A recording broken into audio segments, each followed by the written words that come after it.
बड़ी दिली इच्छा होती है कि यूएसए चलना है। काहे तो यूएसए जो है वो इंडिया से ज़्यादा डेवलप्ड कंट्री है। वहाँ जाने के बाद हम वहाँ के लोगों के रहन सहन, जीवन शैली, लाइफ स्टाइल को देखेंगे, ऑब्जर्व करेंगे और विकसित राष्ट्र के लोगों को देख करके हम भी अपने अंदर विकसित होने की प्रेरणा लेंगे। यही इसीलिए ना हम लोगों के अंदर यूएसए जाने की इच्छा होती है। तो आज यूएसए जाने के बारे में नहीं सोचना है, आज यूएसए को ही अपने अंदर ले आना है। यूएसए नहीं जाना, यूएसए को ही यहाँ ले आना है, अपने अंदर उसको आत्मसात करना है यूएसए को।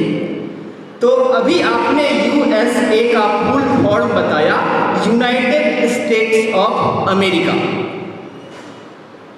लेकिन आज जब हम इस व्यक्तित्व परिष्कार सत्र में बैठे हुए हैं तो आज इस यूएसए का मीनिंग हम थोड़ा सा बदल रहे हैं। आज से आपको यूएसए की एक नई मीनिंग मिलने वाली है। यू से होता है उपासना, एस से होता है साधना और ए से होता है आराधना। मेरे भाइयों, इस तीनों का सामंजस्य स्थापित कर जिन्होंने अपने जीवन में उतार लिया, मेरे भाइयों, उसका जीवन परफेक्ट हो जाता है। वह पूर्णतया की ओर, वह अपने जीवन में पूर्णतया की ओर अग्रसर होने लगता है। तो आज जब हम इस सेशन का प्रारंभ कर रहे हैं, इसी संकल्प के साथ प्रारंभ कर रहे हैं कि हमारे अंदर उपासना, साधना और आराधना का बीजारोपण हो जाए। और ये एक दिन की चीज़ नहीं है मेरे भाइयों की, एक दिन लेक्चर सुने अभिषेक भैया का और उपासना, साधना और आराधना हमारे जीवन में उतर गए। इसके लिए एक लंबा प्रयास करना पड़ता है, सतत प्रयास करना पड़ता है। रेगुलर एंड रिगरस प्रैक्टिस कीजिएगा इस क्षेत्र में, तब जाकर के यह उपासना, साधना और आराधना हमारे जीवन में उतर पाएगी। आप जीवन के किसी भी क्षेत्र में अगर शिखर पर जाना चाहते हैं, हर कोई चाहता है कि हम लाइफ में किसी भी फील्ड के टॉप मोस्ट पोजीशन पर पहुंच जाए, और उस लाइफ के टॉप मोस्ट, उस क्षेत्र के टॉप मोस्ट पोजीशन पर पहुंचने के लिए मेरे भाइयों जितना पसीना बहाना पड़ता है, जो तरकीब अपनाना पड़ता है, उस पर वो खड़े नहीं उतर पाते, क्योंकि उसमें से अधिकांश व्यक्ति को इस चीज़ का ज्ञान ही नहीं होता है। और जिन व्यक्ति को ज्ञान भी होता है मेरे भाइयों, उसके अंदर उतनी ऊर्जा नहीं होती है कि वह उसको धारण कर सके। तो इस चीज़ को अपने जीवन में उतारने के लिए मेरे भाइयों अपने अंदर ऊर्जा को भी सुनियोजित ढंग से उपयोग करना पड़ता है। तो उपासना, साधना और आराधना, इस तीनों की बातें चल। मेरे भाइयों, आप लोग त्रिवेणी स्नान के बारे में जानते हो नहीं? बूढ़ा बुजुर्ग लोग कहते हैं कि त्रिवेणी स्नान अगर एक बार कर लिए तो जीवन का सारा पाप धुल जाएगा, जीवन में सकारात्मकता आ जाएगी, जीवन में शुद्धता आ जाएगी। तो ठीक यूएसए उपासना, साधना और आराधना जो है उसी त्रिवेणी के समान है। जिसने इस उपासना, साधना और आराधना में डुबकी लगाया है मेरे भाइयों, उसके जीवन में एक नया सवेरा आया है, उसके जीवन में एक नई बहार आई है। उन्होंने जीवन को एक नए ढंग से देखा है, जीवन को एक नए सांचे में ढाल करके दिखाया है। भैया, इतना चर्चा चल रहा है उपासना, साधना और आराधना की, पहले बताइए तो सही कि उपासना होता क्या है, साधना होता क्या है, आराधना होता क्या। इस तीनों का मर्म समझेंगे, इस तीनों की मीनिंग समझेंगे काफ़ी अच्छे से, तब तो हमारे जीवन में उतरेगा। मेरे भाइयों, आप कभी, अभी ठंड का मौसम आने वाला है, ठंड के मौसम में क्या होता है, लोगों को जब बहुत अधिक ठंड लगती है, तो आप अपने गांव में देखते होंगे, अपने आसपास में, या फिर आप भी ये काम करते होंगे कि क्या करते हैं, बहुत सारा लकड़ी का टुकड़ा सब इकट्ठा करते हैं और एक जगह उसको जमा करके उसमें आग लगा देते हैं, जिसको घूरा कहते हैं हम लोग। घूरा लगा करके आराम से तापते हैं, उसके नज़दीक बैठते हैं। उसके नज़दीक बैठने से क्या होता है, जो हमको ठंड लग रही थी उसमें सुकून महसूस होता है, अग्नि से तपन महसूस होती है, इसके कारण कि हमारे अंदर का ठंड गायब हो जाता है। तो अग्नि के सामने बैठने पर क्या होता है? तपन महसूस होती है कि नहीं? मेरे भाइयों, अगर आपका एक गिलास पानी है, उस पानी को फ्रिज में जाकर के रख दीजिए तो वो पानी क्या हो जाएगा? ठंडा हो जाएगा। क्यों भाई? क्योंकि उसके आसपास का सराउंडिंग्स जो है वो ठंडा है। अच्छा भैया, यानी अग्नि के सामने, आग के सामने बैठने पर तपन महसूस होती है, बर्फ के सामने बैठने पर ठंड महसूस होती है।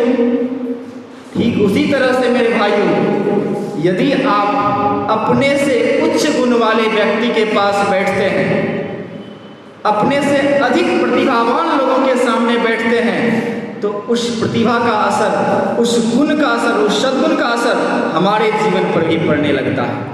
और अपने से उच्च गुण वाले व्यक्ति के सामने, अपने से उच्च आदर्श वाले व्यक्ति के सामने बैठने को ही उपासना कहा गया। उपासन, एक आसन मीन्स बैठना होता है, ठीक। तो अपने से उच्च गुण वाले व्यक्ति के सामने, अपने से उच्च आदर्श वाले व्यक्ति के सामने बैठ करके उनके सद्गुणों को ग्रहण करना ही क्या कहलाता है? उपासना कहलाता है। तो छात्र जीवन में हमको ये बात सीखना अति आवश्यक हो जाता है कि हमें हमेशा अपने जीवन में उपासना का अनुकरण तो करना ही चाहिए। आपके आसपास में कोई भी व्यक्ति है, कोई भी महान व्यक्तित्व है, किसी भी महान व्यक्तित्व के बारे में आप पढ़ते हैं, उन सभी के सद्गुणों से हम लोगों को सीख लेने की आवश्यकता है। इस दुनिया में हर इंसान एक दूसरे से सीखता है मेरे भाई।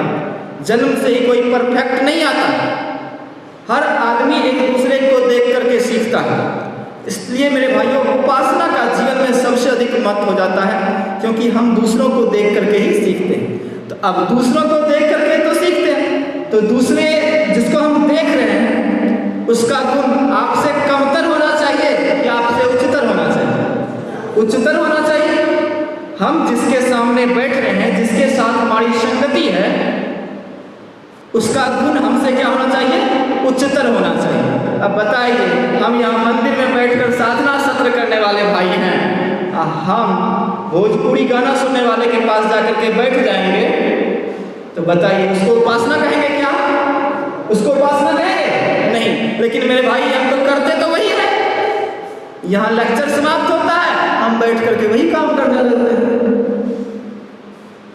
इसलिए आज तक हमने जो गलती की, कोई दिक्कत नहीं। आपने गलती किया, अब उससे सीख लेना, ठीक। क्योंकि किसी ने कहा है, टूटी हुई टहनी ही पतवार बनती है, चिंगारी फरक कर अंगार बनती है, रौंदी गई हो मिट्टी से बेबस समझकर, वही मिट्टी एक दिन ऊंची मीनार बनती है। तो मेरे भाइयों, आप लाख अब तक किसी बुराइयों के दलदल में फंसे हुए थे, लेकिन आज से अगर आपने संकल्प ले लिया है कि अब कोई ऐसी गलती हो जाए हमसे जिससे कोई हम पे उंगली उठा दे, अगर आपने यह दृढ़ संकल्प ले लिया, तो क्या मजाल है कि आपसे कोई गलती हो जाएगी और कोई आपके बारे में कुछ कह देगा।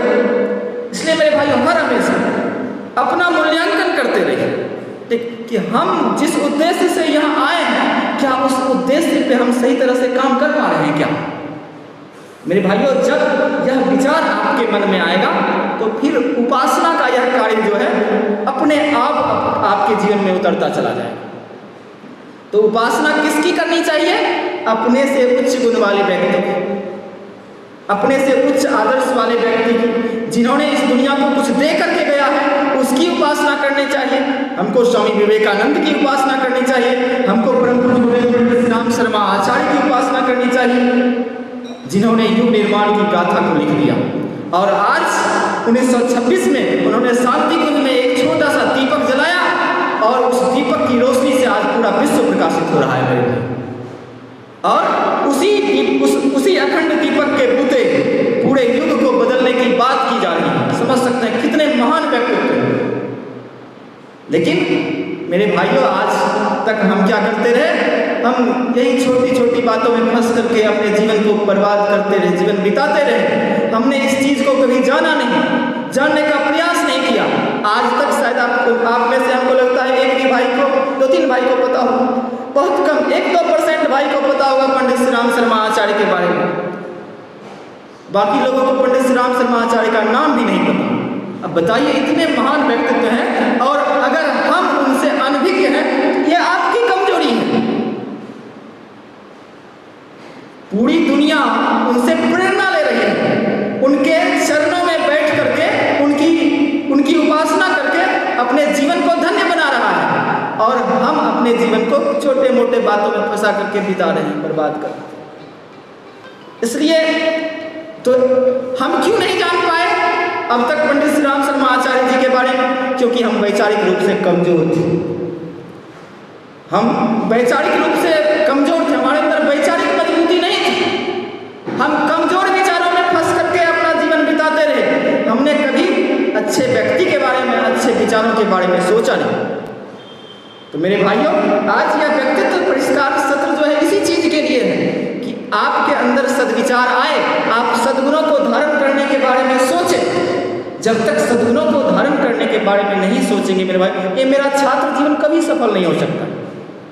हाँ, लेकिन थोड़ा सा कठिन है, सद्गुणों को धारण करना कठिन है मेरे भाई। हम ये नहीं कहेंगे बड़ा आसान काम है, प्रॉब्लम तो आएगी, कठिनाई को झेलना पड़ेगा। आप किसी भी, अगर आपके जीवन को कोई भी ऊपर उठाने वाली बातें हो तो मेरे भाई वो कठिन होता है। आप सड़क पर कोई आदमी चल रहा है, अगर उसको चाकू मारना होगा तो उसके लिए किसी विश्वविद्यालय से डिग्री लेने की आवश्यकता नहीं है, लेकिन उसी चाकू से जो घाव हुआ है उस घाव को ठीक करना है तो उसके लिए मेरे भाइयों आपको नीट क्वालिफाई करना पड़ता है। पहले नीट क्वालिफाई करेंगे तब अच्छे मेडिकल कॉलेज में आपका एडमिशन होगा, फिर वहाँ भी आपको 4 साल 5 साल 6 साल आपको पढ़ना पड़ेगा, तब जाकर के आप एक अच्छा डॉक्टर बनेंगे, तब आप उसका घाव ठीक कर पाएंगे। तो मेरे भाइयों, अगर ऊपर जाना हो अपने जीवन को, अगर जीवन के निर्माण करने की बात हो तो मेरे भाइयों तब प्रयत्न करना पड़ता है, उसमें मेहनत की आवश्यकता होती है। लेकिन अगर अपने जीवन को नीचे गिराना हो मेरे भाइयों, प्रयत्न करना नहीं पड़ता है, सिर्फ अंगूठा से आप जीवन को बर्बाद कर सकते हैं। 4G की दुनिया है, बस इस अंगूठा का ही तो कमाल होता है। अगर ये अंगूठा सही डायरेक्शन में चले तो माँ गायत्री का संगीत बच जाएगा, अगर ये अंगूठा गलत डायरेक्शन में चले तो भोजपुरी गाना बच जाएगा मेरे भाई। इसलिए यह व्यक्तित्व परिष्कार सत्र जो है इसी अंगूठे के डायरेक्शन को ठीक करने के लिए, इस मस्तिष्क के डायरेक्शन को ठीक करने के लिए मेरे भाई, अगर मस्तिष्क को सही दिशा निर्देश मिल गया तो फिर यह जीवन धन्य हो जाएगा। तब फिर हम किसी दूसरे को बनाने वाले बन जाएंगे मेरे भाइयों, किसी दूसरे को प्रेरणा देने वाले बन जाएंगे। लेकिन अगर यह मस्तिष्क की दिशा गड़बड़ा गई तो मेरे भाइयों हम जीवन भर दूसरों के सामने हाथ फैलाए फिरेंगे, दूसरों के सामने भीख मांगना पड़ सकता है मेरे भाई। इसलिए अपने आप को आत्मनिर्भर बनाने के लिए, अपने आप का वजूद बनाने के लिए मेरे भाइयों जरूरत होता है इस भारतीय अध्यात्म को, इस उपासना को अपने जीवन में उतारने की। तो उपासना किसकी करनी चाहिए? उपासना अपने से उच्च गुण वाले व्यक्तित्व की करनी चाहिए, अपने से उच्च गुण वाले आदर्श। चलिए अब बातें आती है साधना की। साधना किसकी करनी चाहिए? उपासना तो समझ गए भैया कि आज से जो है प्रत्येक दिन थोड़ा सा भी समय निकाल करके अपने से उच्च आदर्श वाले व्यक्ति के बारे में, जिन्होंने इस दुनिया को कुछ दिया है, जिन्होंने समाज के लिए कुछ किया है, जिन्होंने अपने जीवन को धन्य बनाया है, उनके बारे में जानेंगे, उनके बारे में पढ़ेंगे और उनके सामने बैठ करके उनके ही जैसा बन जाने का प्रयास करें, उनके सद्गुणों को धारण करने का प्रयास करें। तो ये उपासना हो गई। अब बात आती है साधना की। साधना किसकी करनी चाहिए? साधना करनी चाहिए आत्मदेव की। किसकी? आत्मदेव की। आत्मदेव, हाँ भैया आत्मदेव। आप खुद देवता के अंश हैं भैया, हम तो साधारण व्यक्ति हैं, पर्वतता में चलने वाले, मैस्कूट में चलने वाले, मैस्कूट की सड़क पर घूमने वाले साधारण लड़के हैं। आप हमको भगवान बना दिए, भला आदमी कभी देव हो सकता है क्या मेरे भाइयों? तो हम बात करते हैं साधना किसकी करनी चाहिए? आत्मदेव की। अपने जीवन देवता की साधना करनी चाहिए। हम किस रास्ते पर जा रहे हैं? जिस रास्ते पर जा रहे हैं क्या हमारे अंदर संयम है कि नहीं? हम जिस रास्ते पर जा रहे हैं कहीं इधर उधर भटक तो नहीं जा रहे हैं? अभी हम जिस उम्र में हैं, आप लोग जिस उम्र के जिस पड़ाव पर हैं मेरे भाइयों, इस वक्त सबसे बड़ी ज़रूरत होती है पढ़ाई की। पढ़ाई करके हमको अपने माँ पिता के अरमानों को पूरा करना होता है, हमें अपना जीवन सफल बनाना होता है। उसके लिए क्या करना पड़ेगा भैया? उसके लिए अपने आप का निरंतर मूल्यांकन करना है। उसके बाद अपने आप को हर पल बदलने का प्रयास करना हो। खुद को हर पल बदलने का नाम ही साधना है। अपने अंतरंग को शुद्ध करने का नाम ही क्या है? साधना। यानी खुद का प्यूरिफिकेशन। अब आप समझ जाइए, साधना किसका नाम है? सेल्फ प्यूरिफिकेशन का नाम साधना है। सेल्फ प्यूरिफिकेशन का नाम ही क्या है मेरे भाई? साधना है। हम अपने आप का परिशोधन करें। अगर हम झूठ बोलते हो तो हमें संकल्प लेना चाहिए कि झूठ नहीं बोलना है। अगर हमको पढ़ाई करनी है, डेली 4 घंटा सेल्फ स्टडी करना है, तो वो 4 घंटा सेल्फ स्टडी हमारी ठीक से हो पाती है कि नहीं? मेरे भाइयों, 4 घंटे अगर हम ठीक से नहीं बैठ पाते हैं तो उसके लिए मेरे भाइयों साधना करनी पड़ती है। वो 4 घंटा बैठने का प्रयास करने का नाम ही साधना है। तो अपने आप को बेहतर बनाने का जो एक प्रोसेस है, उसी प्रोसेस का नाम क्या है मेरे भाइयों? साधना है। आपको यहाँ एक बात बताई जाएगी कि प्रत्येक दिन 24 घंटे में से 20 मिनट निकाल करके जो है आपको ध्यान करना है। वो ध्यान क्या करता है? वो माइंड को कंट्रोल करता है। आप पढ़ाई जो करते हैं, पढ़ाई करने के लिए मेरे भाइयों कंट्रोल्ड माइंड की आवश्यकता होती है, संयमित मस्तिष्क की आवश्यकता होती है। जब तक हमारा मस्तिष्क संयमित नहीं होता है तब तक फिर पढ़ाई में हमारा ध्यान नहीं लगता है। इसलिए सबसे पहले जरूरत होती है अपने माइंड को वेल ट्रेंड बनाने की, कंट्रोल्ड बनाने की। उसको जब तक नियंत्रित नहीं करेंगे, माइंड का कंट्रोल हम पे नहीं होगा, तो फिर हमारा पढ़ाई में मन नहीं लग सकता है। इसलिए साधना जो होता है सबसे पहले अपनी करनी चाहिए। अगर हमको किसी बुरे चीज की लत है तो हमें उस बुरे लत से खुद को बचाने के लिए जो प्रयास करते हैं, उसी प्रयास का नाम क्या है? साधना। अगर हम बुरी लत का शिकार हो गए हैं तो उस लत से अपने आप को छुटकारा दिलाने का नाम ही क्या है? साधना। इसलिए मेरे भाइयों, साधना हमेशा किसकी करनी चाहिए? अपने आप, आत्मदेव। आपके अंदर ईश्वर का अंश है, उस अंश की साधना कीजिए, उसको बेहतर बनाने का प्रयास कीजिए। आप जरा सोचिए, अगर आप खुद को ईश्वर समझ लें तो क्या आप किसी के साथ गलत काम करेंगे? क्या नहीं। क्या आप जानते हैं भगवान कभी किसी का गलत नहीं करता है? भगवान कभी किसी का गलत नहीं करते। तो ठीक उसी तरह से अगर आप अपने आप को आत्मदेव समझते हैं, आप अपने आप को देवता समझते हैं, तो मेरे भाइयों आपके अंदर से जितना भी कुविचार है, कुसंस्कार है, वह स्वतः धराशायी हो जाएगा। इसलिए उपासना अपने से उच्च गुण वाले व्यक्तित्व की, महान व्यक्तित्व की, ईश्वर की उपासना करनी चाहिए। और साधना किसकी? आत्मदेव की। तीसरी बात आती है आराधना की। आराधना किसकी करनी चाहिए? मेरे भाइयों, आराधना करनी चाहिए इस समाज की। हम बचपन से जब से इस धरती पर जन्म लिए हैं, तब से हम जो यहाँ तक आए हैं, इस अंतराल में हमारे समाज के, हमारे परिवार के कई लोगों ने हमारा हेल्प किया। ऐसे तो हम नहीं बड़े हो गए। आप जब किसी हाई स्कूल में एडमिशन कराने के लिए गए होंगे, वहाँ भी कई तरह के दिक्कत का सामना करना पड़ता है। वहाँ भी कुछ लोग आपका हेल्प किए होंगे, हैं? आप पढ़ाई जब कर रहे हैं अपने क्लास में, उस वक्त आपके दोस्त ने आपको हेल्प किया होगा। शायद उसका कोई कॉस्ट नहीं लिया होगा, कोई रुपया नहीं लिया होगा। आपके माँ पिता ने बचपन से अब तक आपकी सेवा की, आपको इतना बड़ा कर दिया, शायद उसका भी आपसे कॉस्ट नहीं लिया गया होगा। एक भी रुपया लिया क्या आपकी मम्मी ने? नहीं। लेकिन मेरे भाइयों, आप सोच करके देखिए, जब आप छोटे बच्चे थे, बेड पर लेटे हुए थे, आपके अंदर रोटी के 2 टुकड़े उठाकर खाने की कसक नहीं थी, उस वक्त आपकी माँ दौड़ी हुई चली आती थी आपके सामने और प्यार से अपने लाल रक्त को श्वेत रक्त में बदल करके आपको सीने से लगा लेती थी और दूध पिला देती थी। मेरे भाइयों, देखिए उस माँ पिता का कितना बड़ा आपके प्रति कर्तव्य है, उन्होंने कितना कुछ किया है आपके साथ, आपके लिए। समाज में मेरे भाइयों आपके आसपास के लोगों का भी बहुत बड़ा सहयोग होता है। अच्छा बताइए, हम अपने रूम में पढ़ाई कर रहे हैं बैठ करके और बगल में कोई डीजे वगैरह नहीं बजा रहा है तो हमको पढ़ाई में मन लगता है, उस पढ़ाई में सहयोग हो रहा है उनका। किस तरह से सहयोग हो रहा है? वो हमको पढ़ाई लायक माहौल उपलब्ध करा रहे हैं, हमारे समाज के लोग।